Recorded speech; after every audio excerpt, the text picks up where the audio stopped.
Good morning mga ka-surprise. This is not a Starbucks breakfast. This is not a breakfast at Tiffany's breakfast. This is a Airbnb or an Airbnb breakfast video. So, ayun mga ka-surprise. Hindi ko na tatagalogin yung sinabi ko kasi tawag dito, simple English lang naman yun mga surprise. So pagbigyan nyo na. Linggo po ngayon and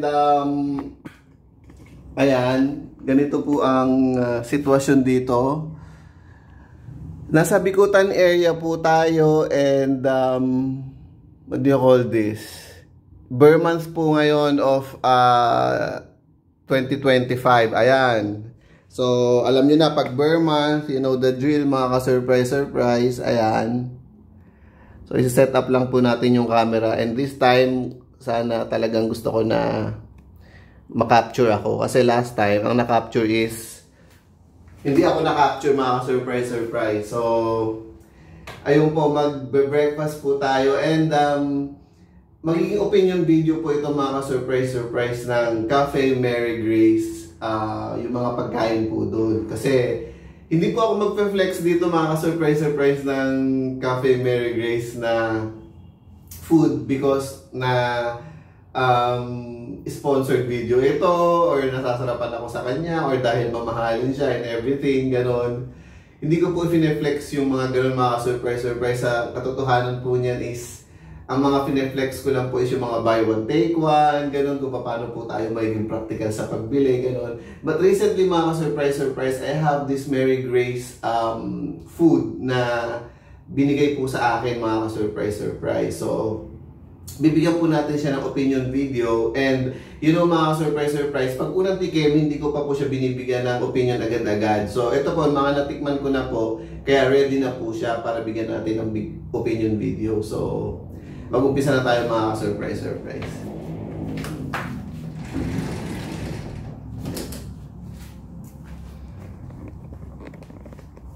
So, ito po siya. Ayan. Ganito po yung boxing nila. Ayan mga surprise. Ang ibe-breakfast po natin is ito pong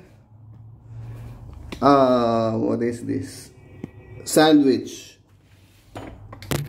Titingnan po natin tong sandwich ng Mary Grace. This is a longganisa sandwich. Something like that.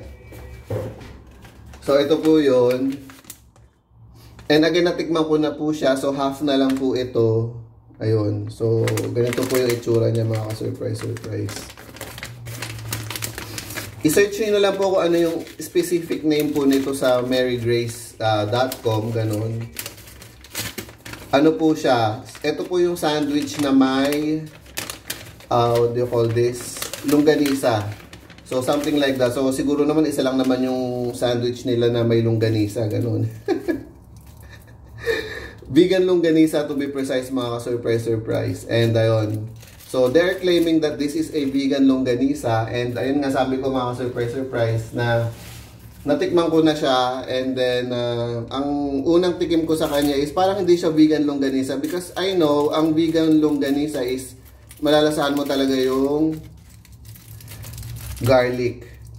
So, ito parang wala akong nalasahang garlic mga surprise. Pero bago ang lahat, iinit po muna natin siya. Ayan. Iinit mo po natin siya sa what do you call this? Air fryer mga ka-surprise. So, ayan. Hawakan ko na. Total, iinit naman natin eh. Ayan.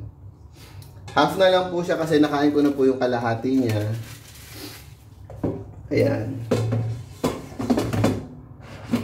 So, siguro around 5 minutes, ano, na ang degrees is 160. Ano ba yung pag mainit? Ayun. So, ano muna tayo mga surprise. Mag-tea muna tayo. Ayan. Ito yung bigyan natin ng opinion mga surprise itong tea. habang hinihintay natin yung Mary Grace longganisa. Ayan.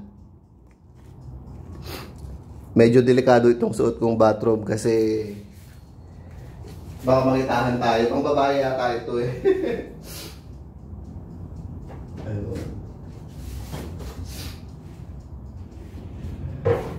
So mga ka-surprise, ibibigyan din po natin ng opinion itong tea ng yung iniinom nating tea.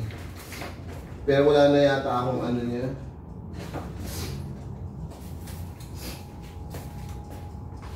Ayan. Medyo delikado po itong suit kong bathrobe. Makitahan po tayo dito ng hindi dapat makita. Wait lang. Kasi nga po mga surprise, nasa Airbnb po tayo. So, hindi po sa akin itong bathrobe na ito. So, hindi ko po siya size. Ayan. Wait lang. Kamusta naman yun? So, ayan mga surprise. Parang ano to tawag dito, hindi ko ano yung feel yung angle ng camera. Ayan, ito pa nga natin ng konti. Ayan. Ayan. So ito pong tea natin is jasmine tea from Vilma. Ayan, naging opinion video na talaga ito. And tuwan-tuwa ako mga surprise kasi nasanay tayo sa mga opinion video. And recently, wala na tayong mga opinion video kasi wala naman po ako nabibiling mga buy one take one recently, ganyan. So, kahit wala po tayong nakukuha mga buy one take one ngayon, ito po mga binibigay sa atin ang bibigyan natin ng opinion video. So, hindi ko po ito binili. Sponsored video po ito, mga surprise. So, this I got from Conrad Hotel, mga surprise. Ayan, may binisit po kami doon. And then, ayun, may complimentary po silang Dilma tea. So, ganito po yung complimentary tea sa Conrad Hotels, Philippines. Ayan. So, this is a jasmine tea. And as you can see, sabi daw gourmet. Gourmet green tea na may jasmine. So, ano kaya yung gourmet na yun? Paano ba naging gourmet ang green tea? So, hindi ko po alam mga surprise. Ayan. Mag-ano nga tayo. Para hindi tayo nahihirapan. Ayan. So, ito na po yun. Ganito po yung naging color niya pag in-steep na siya sa water. Ayan. And then, nalasahan ko na rin po ito. Ready na po siya. Nabigyan natin ng opinion. Pero, magsisip muna tayo.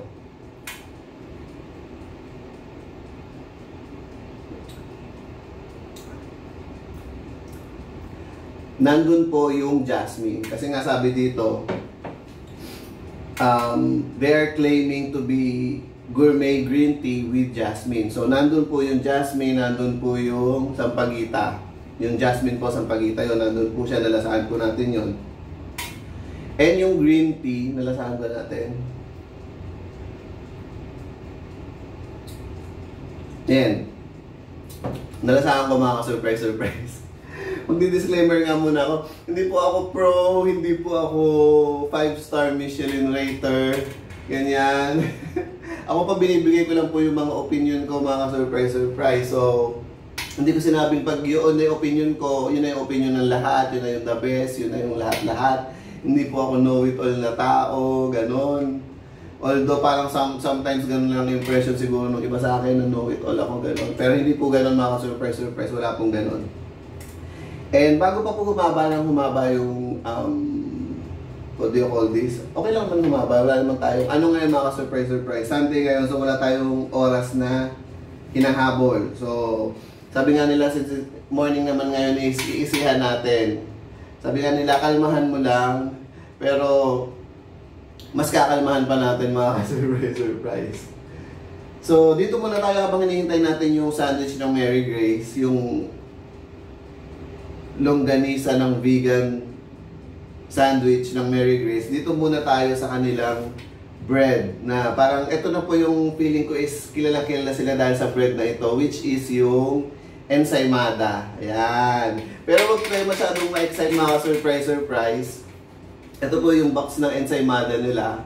Huwag po kayong masyadong ma-excite kasi hindi ko po titikman yung ensaymada nila ngayon. Kasi hindi ko pa po natitikman yun. So, ayaw ko pang bigyan ng opinion. Kasi baka mamaya mapasabi ako lang kung ano-ano yung sa pangalawang kain ko pala is okay na or hindi naman pala okay. Ganun. So, ang bibigyan po natin ng opinion video is yung kanilang cheese roll.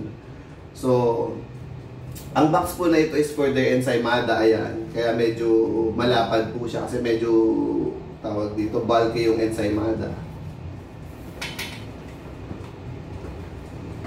Ayan. So pag inopen nyo po siya mga ka-surprise, ganito po yung itsura ng ensaymada nila. Ayan. And then upon checking, this will cost you around maybe 150 pesos each. Kasi isang box po nito is box of 6. Kaya nagmath na tayo mga ka-surprise, around 700. So mga pumapatak na parang kapresyo niya po ang cinnamon, which is like 140 pesos each. Ayan. Pero hindi po natin, feeling ko nakakain na ako nitong, what do you call this, ensaymada before, pero nakalimutan ko na yung lasa niya. Ibig sabihin hindi siya ganun siguro kasarap, kasi kung masarap talaga ma-retain sa utak mo, diba? So ito po ang cheese roll mga ka-surprise, ang bibigyan ko ng opinion video, kasi nakain ko na po siya kagabi mga ka-surprise. So natikman ko na siya, and sa unang tikim mga ka-surprise,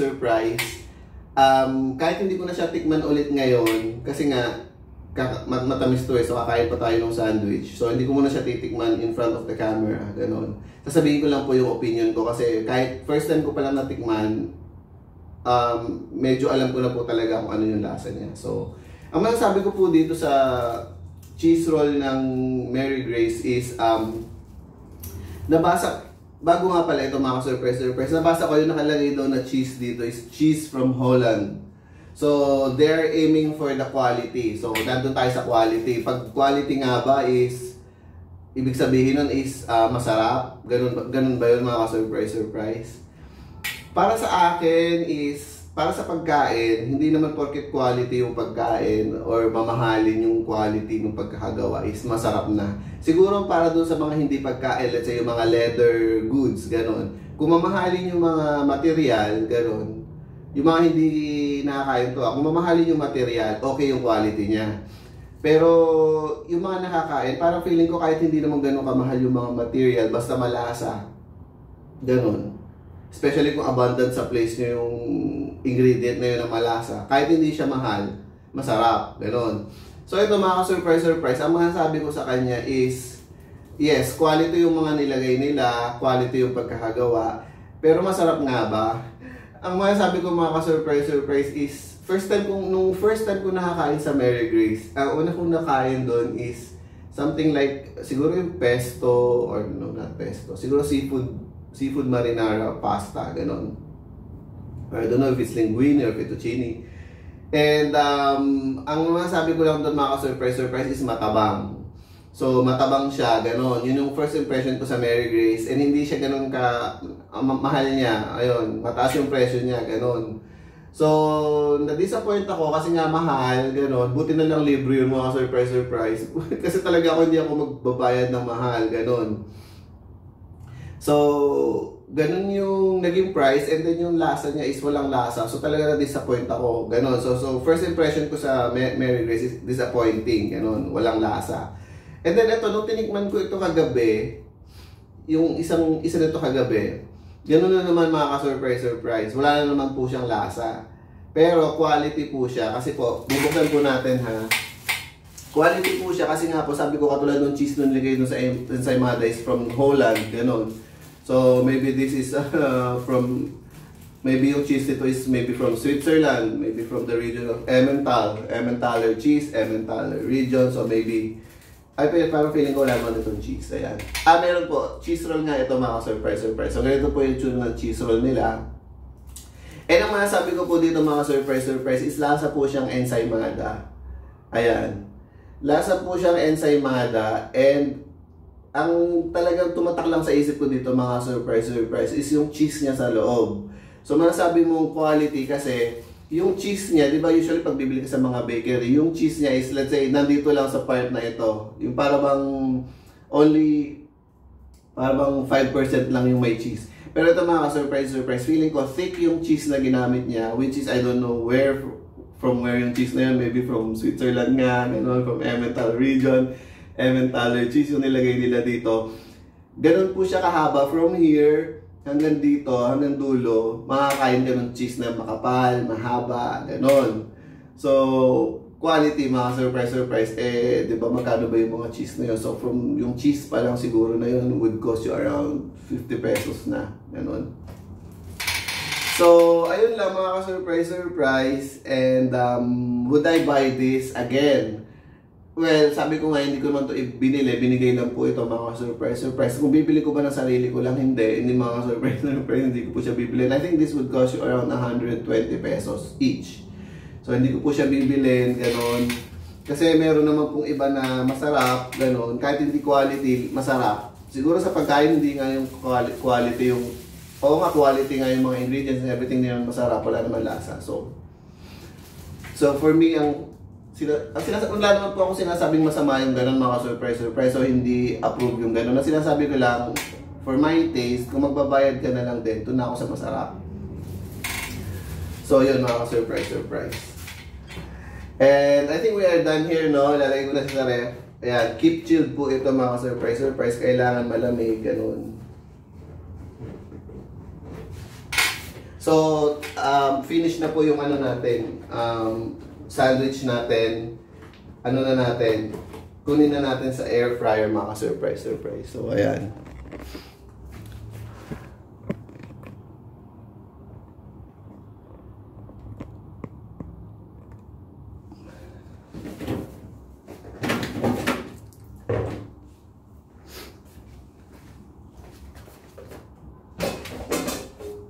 So, ito na po yun. Ito na po yung magiging itsura niya mga ka-surprise. Ayan.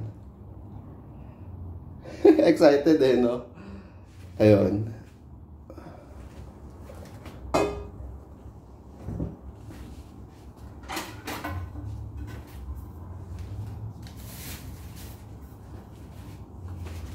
Ito mga ka-surprise na excite na naman akong bigyan ng opinion video itong longganisa sandwich nila, or to be precise, vegan longganisa sandwich nila. Again, natikman ko na po siya. Yung half nito nakain ko na po kagabi or kahapon.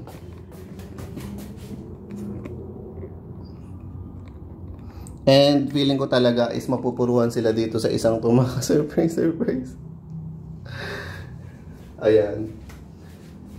So kung hindi ko man naayos ng mabuti yung camera mga ka-surprise, kung hindi man kita yung face ko, okay lang mga ka-surprise kasi I'm sure so ang sama naman na kayo sa face ko, ganun.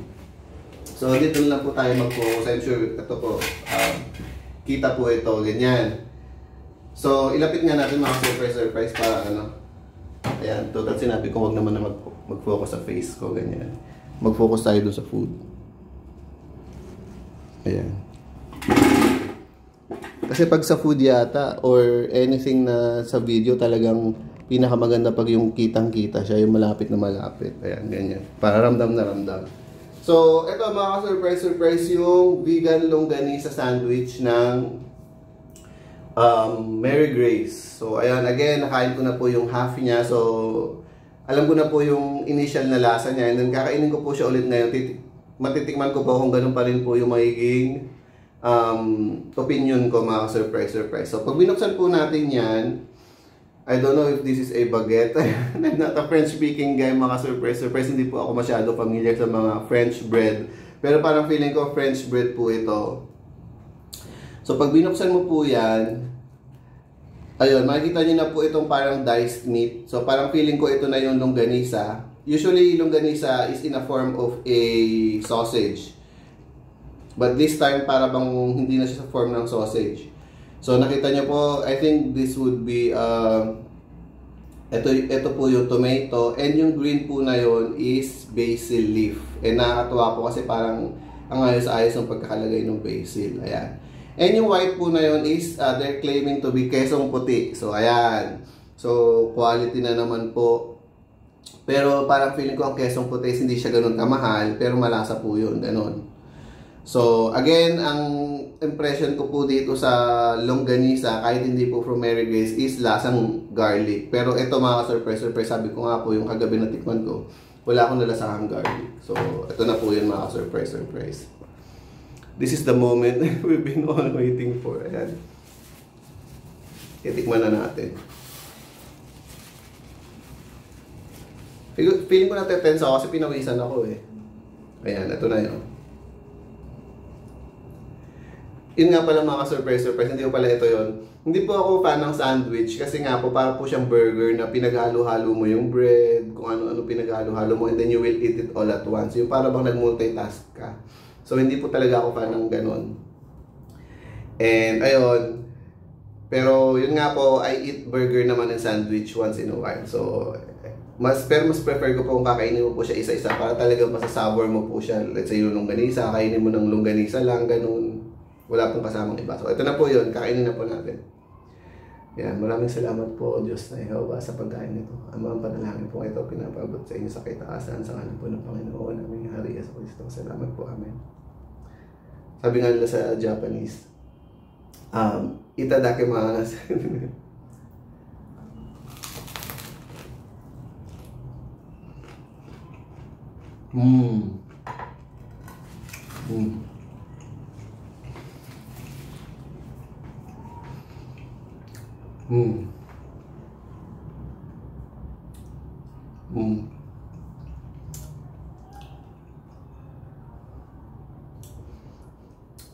So, pinaka-nalasahan po natin dun is yung basil. So, ganon. Kung ano po yung nalasahan ko nung una, sa other half po nito, ganon din yung nalasahan ko ngayon. Which is basil. Yung parang mapapasabi ka, sana kumain na lang ako ng basil. Ganon. Kahit yung bread, mga surprise, hindi ko malasahan yung bread. Wala akong nalasahan garlic.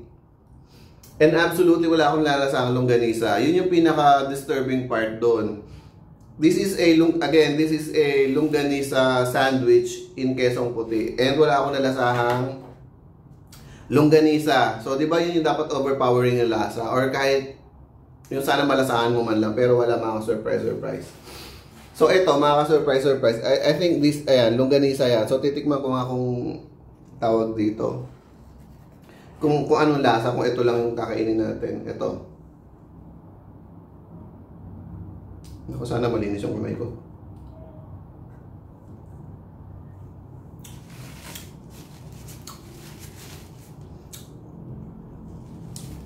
Ito po yun yung longganisa. Di ba usually bilog yun? So, para bang inalis nila yung sa outer covering, and then, ayan, ito po yun. Again, hindi ko po sure kung malinis yung kamay ko.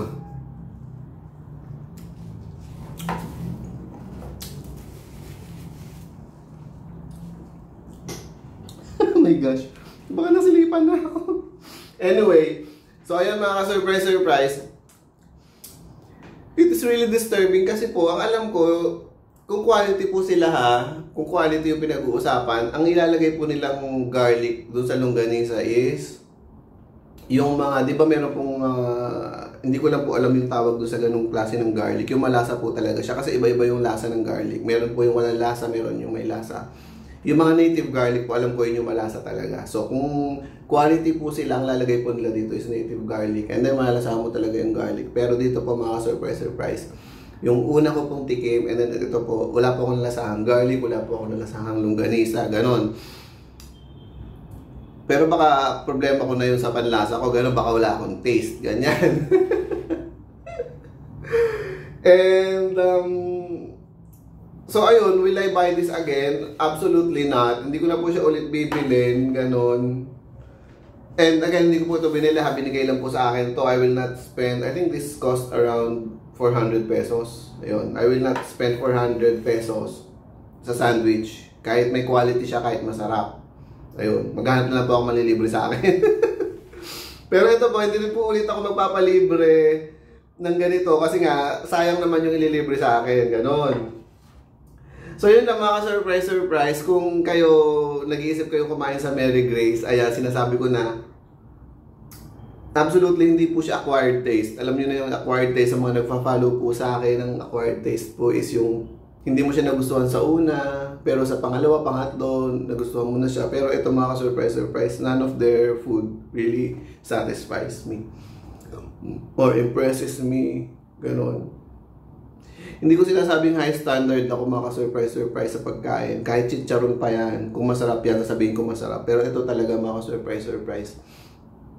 Or baka sabihin nyo, baka naman kasi hindi mo naman feel ang French food, or baka hindi mo naman ang German food, ganun. Well, what can I say about that? Well, Mary Grace, parang feeling ko mga Filipino food, yung mga inaano nila kasi ensaymada and everything, ganon. So, gusto ko pang Filipino food, ganon. Pero ang favorite ko po talaga is Thai food kasi talaga malasa po yun. So, yun lang. Mary Grace, ayan, talagang it's sad kasi maganda yung place nila. It is a homey place, ganyan. Lagi po ako doon. Hindi po ako umu-order. Yung nagtutumba-tumba lang ako doon, yung rocking chair, ganon. Pero I would not dare to dine there. Ganon. So, hindi po siya acquired taste. Kasi natikman ko na po siya first, second, and third. Wala. Hindi ko po nagustuhan. Ganon. What else? And siguro hindi na ako masyadong dadaldal kasi kumain ako ng longganisa. Baka may tinga ako. Hindi ko na ma-upload tong video to dahil sa tinga. So, yun lang po muna mga surprise. Enjoying ko na po itong pagkain na ito kahit walang lasa, ganyan. Mapagpasalamat pa rin po tayo. Mapagpasalamat po natin mga surprise. Kasi quality po itong food na ito. Wala po siyang lasa pero quality po siya mga surprise. With that, no doubt about it. Quality yung mga ingredients niya and everything. It's just wala siyang lasa. And ayun, natuwa po ako mga surprise kasi nga nasamahan niyo ako sa breakfast ngayon. Ayan, and tagal ko na po hindi nakapagbigay ng mga opinion video sa pagkain. Kaya masaya po tayo. So, gagawin na po natin yung recently lagi kong ginagawa na yay! Hindi ko na mapapahin mga surprise. Puputulin ko na po yung video.